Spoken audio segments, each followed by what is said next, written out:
Rich Dad, Poor Dad. Introduction.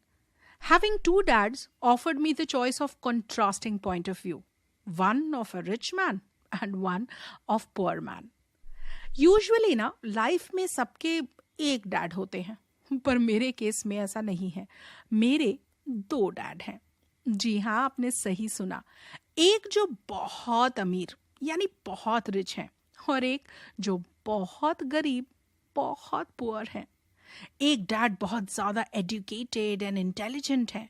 उनके पास PhD है. उन्होंने Stanford university, university of Chicago और नॉर्थ वेस्टर्न यूनिवर्सिटी जैसी टॉप यूनिवर्सिटीज से अपनी हायर एजुकेशन कंप्लीट की है.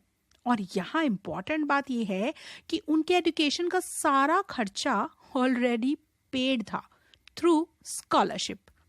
एंड दूसरे डैड ने अपना 8th स्टैंडर्ड भी पास नहीं किया था. अब मेरे दोनों ही डैड अपने करियर्स में सक्सेसफुल थे. दोनों ही ठीक ठाक पैसा कमा लेते थे.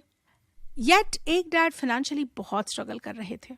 जहाँ पे दूसरे डैड हवाई के रिचेस्ट मैन बन गए, एक dad tens and millions of dollars अपनी फैमिली के लिए छोड़ के गए और दूसरे डैड फैमिली के लिए डेट्स और बिल्स छोड़ के गए.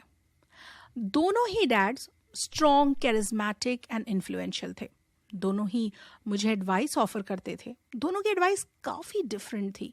दोनों एजुकेशन में स्ट्रांगली बिलीव करते थे, बट दोनों का पर्सपेक्टिव बहुत डिफरेंट था. अगर मेरे पास एक डैड होते तो मुझे उनकी एडवाइस या तो एक्सेप्ट करनी पड़ती या रिजेक्ट करनी पड़ती. बट दो डैड्स होने की वजह से मेरे पास ऑप्शन था कंपेयर करने का, मेरे दोनों डैड्स के एडवाइस को. एक रिच डैड के एडवाइस को और एक पुअर डैड के एडवाइस को. दो डैड्स के एडवाइस लेने से पहले मैं बहुत सोचता था, कंपेयर करता था और फिर चूज करता था. क्योंकि दिक्कत वाली बात यह थी कि रिच डैड ना अभी ज्यादा रिच बने थे और ना पुअर डैड ज्यादा पुअर बने थे. दोनों ही अपना करियर स्टार्ट कर रहे थे, जहां पे वो दोनों सेम पोजीशन में थे और अपनी फैमिली और फाइनेंस को लेके स्ट्रगल कर रहे थे. लेकिन दोनों डैड्स के पैसे को लेके डिफरेंट अप्रोच थी. एक डैड कहते थे कि पैसा हर परेशानी की जड़ है और वहीं दूसरे डैड कहते थे कि पैसा ना होना हर परेशानी की जड़ है. एज अ यंग बॉय दोनों मेरे डैड्स के एडवाइस सुनना मेरे लिए काफी डिफिकल्ट था and as a good son मुझे सुनना चाहिए था. बट दोनों ही मेरे डैड्स का मनी को लेकर एक्सट्रीमली ऑपोजिट पर्सपेक्टिव था, जिसकी वजह से मैं पैसे को लेकर ज्यादा क्यूरियस हो गया और घंटों तक मेरे डैड्स के एडवाइस के बारे में सोचता था. सबसे बड़ा रीजन जिसकी वजह से अमीर लोग और अमीर होते जा रहे हैं और गरीब लोग और गरीब होते जा रहे हैं एंड मिडिल क्लास कर्जे में फंसते जा रहे हैं, क्योंकि मनी का सब्जेक्ट हमें स्कूल में नहीं घर पे पढ़ाया जाता है. हम जितना भी पैसे के बारे में सीखते हैं ना, it is through our parents. तो गरीब पेरेंट्स अपने बच्चों को पैसे के बारे में क्या सिखाते हैं? स्कूल में रह के मेहनत करो, अच्छे मार्क्स लेके आओ. आपका बच्चा अच्छे मार्क्स तो लेके आ जाएगा, बट उसका फाइनेंशियल प्लानिंग और माइंडसेट बहुत पुअर होगा. कितनी शर्म की बात है ना कि स्कूल में मनी जैसा सब्जेक्ट टीच नहीं किया जाता. स्कूल में ज्यादातर ग्रेड्स और प्रोफेशनल स्किल्स पे फोकस किया जाता है, बट फाइनेंशियल स्किल्स पर नहीं. और ये चीज एक्सप्लेन करती है कि कैसे टॉप बैंकर्स, डॉक्टर्स, लॉयर्स अच्छे ग्रेड्स लाने के बावजूद पैसों के मामले में स्ट्रगल करते हैं. लकीली मेरे पास दो इन्फ्लुएंशियल डैड्स थे जिनसे मैंने बहुत कुछ सीखा. मेरे दोनों डैड्स के एडवाइस के बारे में सोचते सोचते मुझे काफ़ी इंसाइट्स मिली कि कैसे एक इंसान के थॉट्स उसकी मेंटालिटी को शेप अप करते हैं. एक्स के लिए मेरे एक डैड कहते थे मैं ये नहीं खरीद सकता, वेयरएज मेरे दूसरे डैड ने कहा कि इन वर्ड्स को रिप्लेस कर दो, मैं ये कैसे खरीद सकता हूँ. अब यहाँ पे ना आप नोटिस करना, मैं ये नहीं खरीद सकता हूँ. ये बोल्ड स्टेटमेंट है, मतलब ये ऑलरेडी डिसाइड हो गया है कि मैं ये नहीं ले पाऊंगा. वेयरएज दूसरा स्टेटमेंट क्या है? मैं ये कैसे ले पाऊंगा.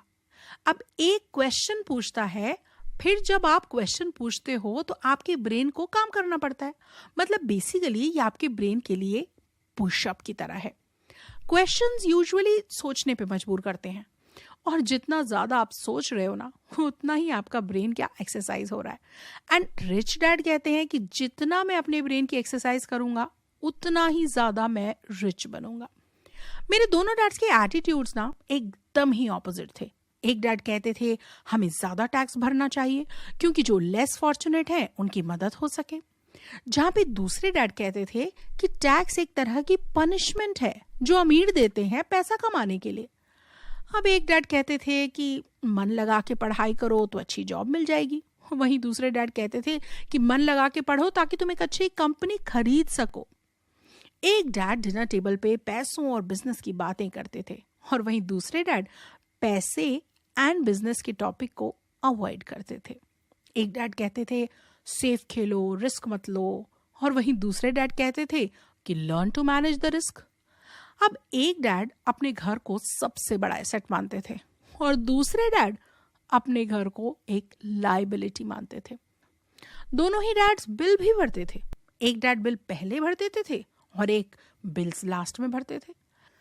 एक डैड ने मुझे अच्छा रिज्यूमे बनाना सिखाया जिससे मुझे अच्छी जॉब मिले, वहीं दूसरे डैड ने मुझे ये सिखाया कि कैसे स्ट्रॉन्ग बिजनेस रिपोर्ट्स और प्लान्स बनाना सीखा जाए जिससे मैं जॉब क्रिएट कर सकूं।